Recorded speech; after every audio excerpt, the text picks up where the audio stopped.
Olá, alunos, sejam muito bem-vindos aí a mais uma aula de ciências. Eu sou a professora Andressa Primavera, de Ciências para o 8º ano. Então, vamos ver o objeto de conhecimento da nossa aula de número 2?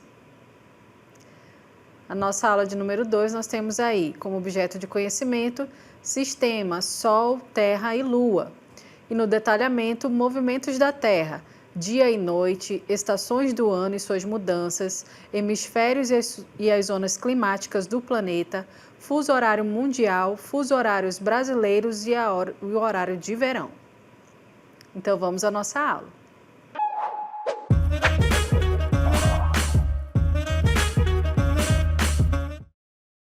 Muito bem, pessoal. Então, para iniciarmos aí a nossa aula, o nosso assunto vai ser sobre os movimentos da Terra. E você vai observar aí na imagem, veja só, nós temos aí de um lado um motorista dirigindo aí dentro do seu automóvel e do outro lado aí a gente tem um pôr do sol. E aí eu pergunto de você, quando você observa essa imagem, você diria que o carro está parado ou ele está em movimento? E o pôr do sol ali, será que o sol está se movimentando ou será que é a Terra? Bom, geralmente a gente tem ali uma percepção, quando a gente é criança, de que é o Sol que se movimenta ao redor do nosso planeta, né? Então, baseado aí nessa ideia, geralmente a gente também vai acreditar que a Terra ela vai estar parada, né? Mas conforme a gente vai crescendo, vai aprendendo aí na escola, já nos primeiros anos, né, escolares, a gente percebe que não, que é o planeta que gira aí ao redor do Sol. Agora, quando a gente volta lá para a imagem do carro, por exemplo, como que você sabe que esse carro está em movimento? Depende do referencial que você está utilizando, porque dentro do carro, a pessoa que está ali dirigindo, ela está parada.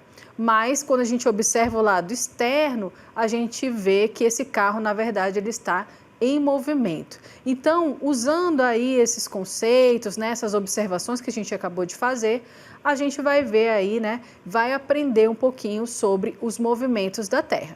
Então, observe aí na nossa cartela que a Terra, ela é um dos 8 planetas que constituem ali, né, o nosso sistema solar. E aí ele vai se mover, né, ao redor do Sol. Esses planetas se movem ao redor do Sol em um movimento chamado aí de translação. Você está observando que o nosso sistema solar ele é formado aí por vários planetas, cada um desses planetas está ali numa órbita, né? A gente conhece aí essa órbita como uma órbita elíptica, porque eles não fazem exatamente um círculo ao redor do Sol, né? E sim uma elipse, um pouquinho mais alongado ali, né? Esse trajeto dos planetas. E até um tempo atrás, até ali por meados do século XVI, as pessoas acreditavam que realmente era o Sol que se movimentava ao redor do nosso planeta. Mas aí veio alguns estudiosos, alguns filósofos, observadores, e eles perceberam que não, que na verdade era o nosso planeta que se movimentava, e aí esse nome, né, esse movimento recebe o nome de translação, que é o movimento que a Terra faz ao redor do Sol, certo? E simultaneamente o planeta Terra, ele também vai girar ao redor do seu próprio eixo, realizando ali o movimento conhecido como rotação. Então a gente tem ali 2 movimentos que a Terra faz, né? A gente vai observar aí na imagem, veja só, que a Terra ela está se movimentando, né? Então você consegue ver aí que o nosso planeta ele não está parado, ele não está estático, mas ele está o tempo todo se movimentando. Então ele vai fazer esse movimento ao redor do Sol, que a gente chama de movimento de translação, vai levar em torno aí de 365 dias, né? E a gente tem também o movimento de rotação, que é ao redor do seu próprio eixo. Esse movimento ele leva ali em média 24 horas, né? Então ele vai resultar aí nos dias e nas noites. Bom, a gente geralmente não vai perceber, a não ser que a gente pare para observar algumas situações do nosso cotidiano. Então, como você observa aí na próxima cartela, a gente tem aí os movimentos da Terra e a sombra, ela é uma evidência de que esse planeta ele está se movimentando, né? E que essa luz que incide sobre o nosso planeta, ela vai modificar a sombra ali no dia a dia. Então, muitas vezes nós não percebemos no nosso dia a dia essa movimentação da Terra, mas a mudança aparente do Sol e a mudança da projeção da sombra ao longo do dia são evidências desses movimentos. Se você aí já passou aí uma tarde inteira na praia, no igarapé, já deve ter visto que a sombra ela vai se modificando.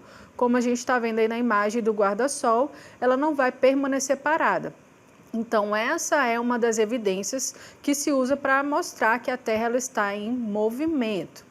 Outro detalhe que é importante a gente perceber é que o nosso planeta ele não está exatamente reto, né? Como a gente observa, ele é um globo, mas esse globo ele não está ali numa linha que talvez a gente possa imaginar que está reta. Na verdade, ele está um pouco inclinado, né? Então, é o que a gente chama de eixo de rotação da Terra. É esse eixo aí, né, que vai fazer toda a diferença para que esse planeta receba iluminação, por vezes mais no hemisfério norte do que no hemisfério sul. Então acompanha aí, a Terra demora aproximadamente 24 horas para completar uma volta em torno do seu próprio eixo, como nós falamos, e uma consequência desse movimento é a ocorrência dos dias e das noites. Então você já sabe que aquela face do planeta que está recebendo a luz solar, naquele lugar ali vai ser dia. Enquanto que a outra face, que não está recebendo a luz solar, a gente vai, né, saber que ali vai ser noite, naquele local ali do planeta Terra.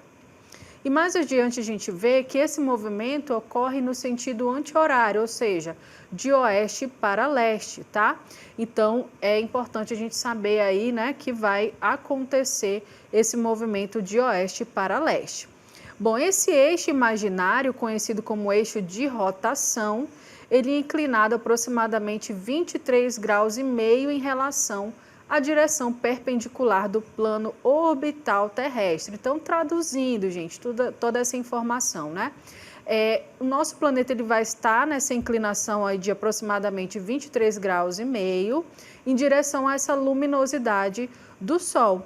Então, o que ocorre é que algumas áreas vão receber mais intensidade de luz, enquanto outras vão receber menos intensidade de luz, certo? E aí, o que vai acontecer, né? Você já se perguntou como que isso vai influenciar ali, né, na dinâmica do nosso planeta? Vamos aí adiante para conhecer um pouquinho mais. Então, esse eixo de rotação da Terra é um movimento de translação, né? A inclinação do eixo de rotação faz a orientação da Terra em relação ao Sol mudar continuamente durante o movimento de translação, que vai durar aí aproximadamente 365 dias. Essa movimentação faz com que os hemisférios recebam diferentes intensidades de luz solar ao longo do ano. E aí essa variação na incidência de luz solar, ela é responsável pela ocorrência das estações do ano. Então você já se perguntou aí sobre por que acontecem as estações do ano, né?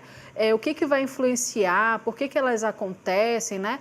Tudo aí está relacionado, gente, com esses movimentos que a Terra faz. Quando ela passa ao redor do Sol, em algum momento ela vai estar mais próxima dele e em outros momentos ela vai estar mais distante. Então, isso vai também alterar a temperatura desse local ali no planeta que está recebendo essa luz solar, certo?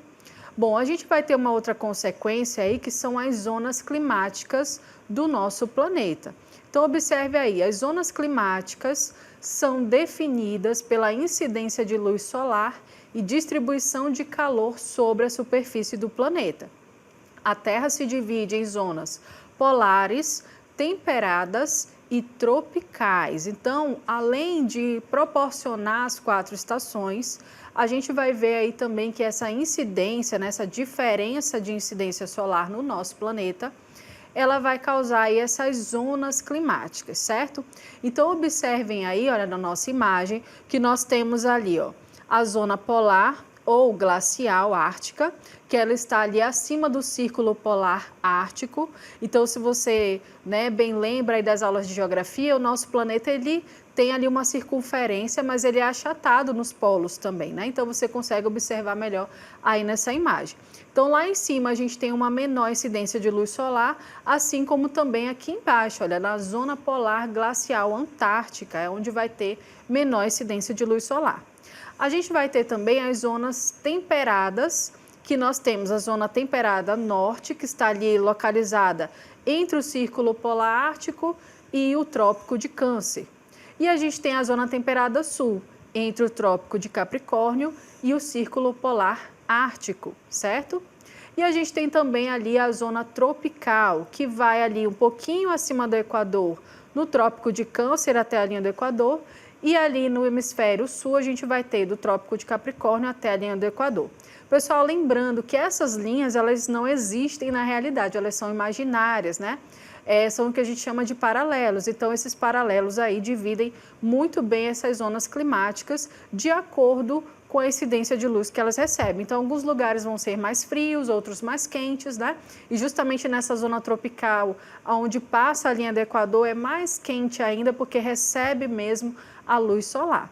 E toda essa diferença de iluminação, de temperatura, vai influenciar no clima, vai influenciar na vegetação, vai influenciar ali nos biomas, né? E também na biodiversidade que a gente encontra em determinadas áreas do planeta. Então, vamos observar aí que nas zonas polares, as zonas polares são aquelas localizadas acima do Círculo Polar Ártico, como nós vimos na imagem, e abaixo do Círculo Polar Antártico, o que caracteriza, assim, a zona polar ártica e a zona polar antártica, respectivamente. Nessas áreas, os raios atingem a superfície com elevado grau de inclinação, havendo menor incidência de calor. Então, a gente observa aqui, por exemplo, na nossa imagem, olha, a gente vai ver que os animais que habitam na zona polar ártica são diferentes daqueles que habitam na Antártica. Então, a gente observa aí, olha só, na zona polar ártica, né, nós temos ali alguns animais, como, por exemplo, o urso polar, alguns lobos, né? E já na zona polar antártica, a gente vai ter aí os famosos pinguins, certo? A gente vai ter ali um outro tipo de animais, leões marinhos, focas, entre outros, né? Então, vai ter essa diferença, certo? A gente vai ter ali a presença de algumas baleias, então vai ter uma diferença aí entre esses biomas, certo? Mas a gente não tem só as zonas polares, a gente também vai ter outros tipos de zonas climáticas, como por exemplo aí as zonas temperadas. Então, você observa aí que o planeta se divide em duas zonas temperadas. A zona temperada norte, que fica entre o Círculo Polar Ártico e o Trópico de Câncer. E a gente tem a zona temperada sul, que está entre o Trópico de Capricórnio e o Círculo Polar Antártico. Bom, a gente observa aí nessa imagem um animalzinho, né? A gente vê o colorido ali das plantas, porque nessas regiões, como o nome já diz, o clima é temperado, então tem ali uma temperatura ótima para ocorrer as 4 estações do ano. Então, a gente vai ter essas estações do ano bem definidas. E prosseguindo aí, as temperaturas nessas regiões são mais amenas do que nos polos e nos trópicos, o que condiciona climas como o temperado e a existência de uma grande diversidade de paisagens e biomas. Então, em algum momento vai estar ali um colorido, né? Vai ter ali animais bem ativos, em outro momento vai estar assim, ó, tudo frio, né? Coberto por neve, porque vai ter justamente essa transição de uma estação do ano para outra. Além disso, as zonas temperadas são caracterizadas pela melhor distinção entre as 4 estações do ano, foi isso que a gente acabou de citar, né? Então, pelo fato de receber uma quantidade de luz, vai ter uma determinada temperatura que vai proporcionar ali, né, essa transição entre o clima ao longo do ano. Mas a gente vai ver aí também que existem as outras zonas climáticas, na verdade a outra zona climática, que é a zona tropical. Então, você está vendo aí na imagem que ela é bem comum aqui na nossa região, né, no norte aí do Brasil, porque ela está localizada na zona tropical. Então, a zona tropical ou intertropical recebe esse nome por se localizar entre os trópicos de Câncer e os trópicos de Capricórnio. Então, trata-se da região com as maiores temperaturas do planeta, onde os raios solares atingem a superfície perpendicularmente, ou seja, diretamente ali, né? Então, a gente que mora aí nessa região consegue perceber que o calor ele é realmente grande, né? Por conta dessa iluminação, correto, que a gente recebe. Bom, prosseguindo aí, o clima tropical e as suas subclasses são predominantes, assim como as florestas tropicais, savanas, desertos que ocupam as maiores porções aí de terra da zona tropical. Então, os dias e as noites têm a mesma duração, principalmente nas áreas mais próximas à linha do Equador. Então, toda essa faixa do planeta que está localizada nessa zona tropical, ela vai ter ali, né, vegetação, clima característico desta zona tropical, certo? E aí, avançando, a gente vai falando então das estações do ano que a gente citou anteriormente.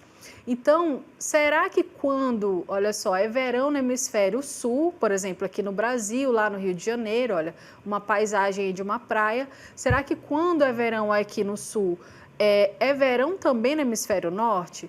Quando estamos aí no verão no Brasil, será que também é verão no Canadá, por exemplo, que está já localizado ali no hemisfério norte, né? Então, a gente observa aí nas imagens que já deu ali uma resposta para a gente, né? Então, é não. E por que isso acontece? Justamente por esse movimento que a Terra faz, que horas vai receber mais iluminação no hemisfério norte do que no sul, isso vai influenciar também na temperatura. E aí, a gente prosseguindo, vamos falando aí, olha, que dependendo da região do planeta ao longo do ano, podemos verificar as variações de temperatura, o aspecto da vegetação, do vento, da quantidade de chuvas, e aí o conjunto dessas características pode identificar as estações do ano. Então, se você observar, olhar para um local que você vê uma vegetação assim ressecada, né, as folhas caindo, então você já tem a ideia de que aquela estação do ano é o outono, por exemplo. Então, tudo isso ajuda a gente a perceber essa transição ao longo do tempo, né? E aí a gente vai ver que os raios solares é que vão influenciar toda essa dinâmica. Então, preste aí atenção. Os raios solares incidem mais intensamente no hemisfério terrestre voltado para o Sol.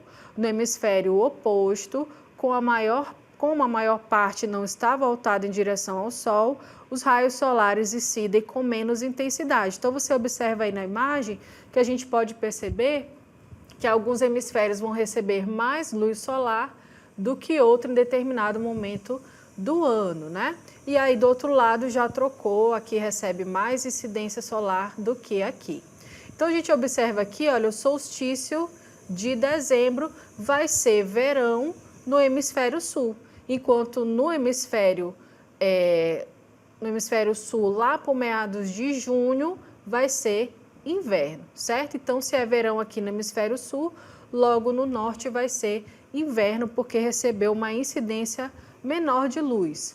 E aí, prosseguindo, a gente tem desse modo as diferenças de incidência de luz solar, e isso reflete no aquecimento desigual da superfície terrestre, caracterizando essas estações do ano. Então, você observa aí na imagem que existe o trajeto que a Terra faz ao redor do Sol. E aí a gente vai ver que existem 4 momentos que são importantes aí. Então, aqui no mês de março, aproximadamente ali pelo dia 20 a 21, a gente vai ter o equinócio de outono. Então, nessa área aí do planeta que está recebendo a luz solar, os dias serão iguais às noites, ou seja, o tempo que leva de luminosidade durante o dia, né, à noite também vai ser equiparado. Já ali por meados de junho, a gente vai ter o solstício de inverno, então nesse hemisfério vai ter menos incidência solar, né, e aí a gente vai ter um esfriamento naquela localidade da Terra. E aí a órbita da Terra prossegue aqui e por meados de setembro nós temos o equinócio de primavera e em dezembro o solstício de verão. Então tudo isso é para representar aí que essa incidência de luz ela vai justamente influenciar nessas 4 estações do ano, vai fazer com que ocorra essa transição.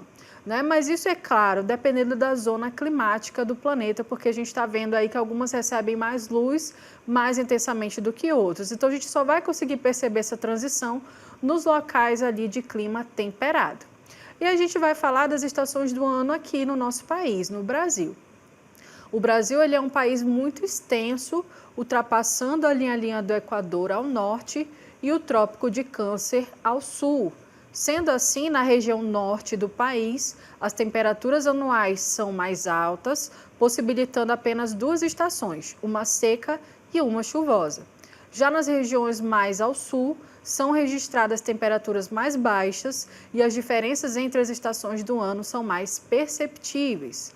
Então a gente observa aí, por exemplo, na imagem, olha, uma cidade aí, né, um ponto turístico bastante conhecido no Brasil, que está localizado em Curitiba. Lá a gente consegue perceber essa transição das 4 estações. Quando é verão ali, olha, o céu bem aberto, né, com poucas nuvens, bastante ensolarado. No inverno já é o oposto, né, um clima mais fechado, mais frio. No outono a gente vê também ali um pouco da vegetação, né, modificando.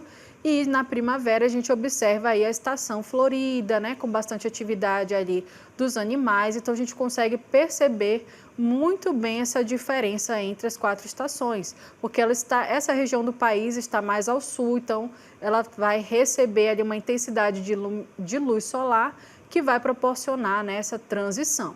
Já na região norte do país, onde nós estamos localizados, a gente não percebe muito bem essa transição. A gente vai ter ali o inverno amazônico e o verão amazônico. Então, a gente tem ali um período do ano, né, que vai ter muitas chuvas, o clima fechado, a gente vai perceber, vai estar um pouquinho mais frio, né? Enquanto que em outro momento a gente vai ter o verão amazônico com bastante sol, bastante calor, poucas chuvas, né? Então a gente só consegue perceber mesmo essas 2 estações, porque nós estamos localizados ali na zona equatorial, né? Que vai ter ali um clima mais tropical. Bom, a gente consegue observar isso, né, através ali das tecnologias que a gente tem atualmente, mas a gente precisa lembrar que nem sempre foi assim, né? Então, como é que os povos originários, como é que os indígenas fazem, né, para perceber essa transição ali do tempo, né? Como que eles faziam para perceber se era verão, se era inverno, né? Então, a gente vai observar isso no nosso vídeo. As estações do ano na cultura Tupi-Guarani.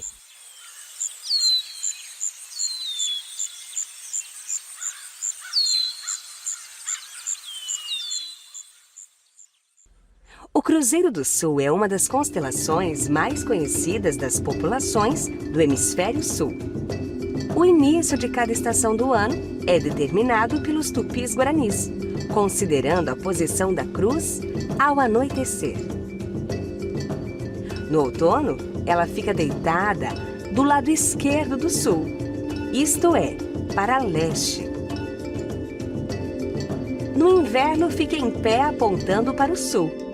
Na primavera, ela se encontra deitada para o lado oeste e no verão, de cabeça para baixo, abaixo da linha do horizonte, sendo visível somente após a meia-noite. O movimento aparente do Sol também era utilizado como referência. Os tupis-guaranis determinam o meio-dia solar, os pontos cardeais e as estações do ano, utilizando o relógio solar vertical ou gnomon. Ele é constituído de uma haste cravada verticalmente em um terreno horizontal, da qual se observa a sombra projetada pelo Sol. Desta forma, o calendário desses povos levava em consideração a trajetória anual do Sol, o qual era dividido em Tempo Novo, Arapiau, e Tempo Velho, Araimã. O Tempo Novo correspondia à primavera e verão, e o Tempo Velho ao outono e inverno. Essas observações auxiliam os povos indígenas nas noções de passagem do tempo e nas atividades agrícolas. Muito bem, então a gente observou aí no vídeo, né, que os povos originários e talvez até os povos mais tradicionais atualmente utilizam essa observação do céu, dos fenômenos da natureza para guiar ali as suas atividades, né, agrícolas, de pesca, entre outros. Como a gente aprendeu também, né, as fases da lua vão interferir nisso, algumas observações aí das constelações no céu também são evidências de que o nosso planeta ele está em constante movimento. Bom, mas a gente vai falar ainda sobre os fusos horários, né? Então, como que acontece a divisão do tempo? Como que isso pode ser estudado? Então, observe aí na imagem. Os fusos horários, também chamados de zonas horárias, são cada uma das 24 zonas do planeta em que elas são divididas a partir do meridiano de Greenwich. Então, você observa aí na imagem no mapa, tem uma divisão bem ao meio, essa linha vermelha aí destacada é o meridiano de Greenwich. E aí, cada fuso horário corresponde, com a rotação do planeta ocorre de leste para oeste, né? Quanto mais para leste está um país, mais tarde será considerado o horário. E quanto mais para oeste, mais cedo será considerado esse horário, né? Então, a cada hora do fuso vai corresponder aí a 15 graus de circunferência do planeta, completando ali os 360 graus, considerando os 24 fusos. Então, vamos olhar aí novamente o nosso mapa, para você compreender isso melhor. Bom, quando a gente vê aqui no mapa, nós temos essa divisão, essa linha imaginária chamada de meridiano de Greenwich. É a partir daí que a gente considera a hora ou o grau zero. Nosso planeta, ele tem ali uma circunferência que equivale a 360 graus. E se a gente dividir essa circunferência em 24, que corresponde ao tempo que nós temos entre um dia e uma noite, né, 24 horas, a gente vai ter o resultado de 15, ou seja, 15 graus. E a cada 15 graus corresponde a uma hora, certo? Então, se você, a partir do meridiano de Greenwich, for para o lado aqui leste, isso quer dizer que você vai aumentar uma hora. Mas se você for para o lado oeste, você vai reduzir uma hora, certo? Então, dessa forma, você consegue aí identificar que a partir do meridiano de Greenwich nós temos essa divisão. E como é que fica aí o horário no Brasil? Como é que a gente vai calcular esse fuso horário? Como o Brasil possui dimensões continentais, o seu território contém aí mais de um fuso horário. Bom, no Brasil existem 4 fusos horários. Os fusos horários do Brasil estão a oeste do Marco Zero, no meridiano de Greenwich, incluindo aí as ilhas oceânicas e variando de 2 a 5 horas a menos em relação ao meridiano principal. Como são medidos a partir de Greenwich, os fusos horários do Brasil são -2, -3, -4, -5, sendo o fuso -3 GMT o horário oficial de Brasília. Nesse caso, o GMT aí quer dizer tempo médio a partir de Greenwich. E como você pode observar, no Brasil nós temos 4 fusos horários. Então, a partir lá do meridiano, nós começamos aqui, olha, com -2 GMT. Isso quer dizer o quê? Que lá em Fernando de Noronha, nessa ilha aqui oceânica, vai ser 13 horas da tarde, né? Se for 13 horas, isso quer dizer que aqui no outro meridiano, olha só, o horário aí oficial de Brasília, por exemplo, a gente vai ter aí -3 horas, isso vai corresponder aí ao meio-dia. Já no outro, na outra medida aí de tempo, a gente vai ter -1 hora novamente, então -4 horas a partir de Greenwich. Então, traduzindo, aqui mais ou menos no estado do Amazonas e toda essa região que está em amarelo vai ser 11 horas da manhã. E no Acre, um pedacinho ali do estado do Amazonas vai ser 10 horas da manhã. Então, você observa aí que nós temos pelo menos 4 fusos horários no nosso país, porque ele tem uma extensão territorial muito grande, mais o horário ali oficial, que a gente considera o horário de Brasília, certo? Vamos avançando aí para a gente entender também um pouquinho sobre o horário de verão. Então, o que acontece? O horário de verão, né, no Brasil, o Brasil adotou esse horário pela primeira vez no governo Vargas, em 1931, nas regiões Sudeste, Centro-Oeste e Sul, onde se adianta o relógio em 1 hora. Ao longo da história, o horário de verão não teve períodos em que esteve vigente e períodos em que esteve suspenso. Isso ocorre porque ele é uma medida de cunho social e econômico. As regiões Norte e Nordeste não aplicam o horário de verão devido à sua proximidade com a linha do Equador e à constante iluminação solar. Então, a diferença de horário entre essas regiões diminui nesse período. Então, gente, esse horário de verão ele foi adotado para que as pessoas pudessem ter mais tempo ao longo do dia, né, conseguir aproveitar a luz solar e também adiar, né, o acender de luzes nas suas casas. Isso corresponderia a uma economia de energia, né, no país. Mas atualmente ele não está vigente, ele foi suspenso no governo anterior, porque não se percebeu ali algo relevante, né, uma economia relevante de luz, então por isso não está sendo adotado no momento. Bom, espero que você tenha aí compreendido os nossos conceitos sobre movimentos aí do planeta Terra e a gente encerra a nossa aula.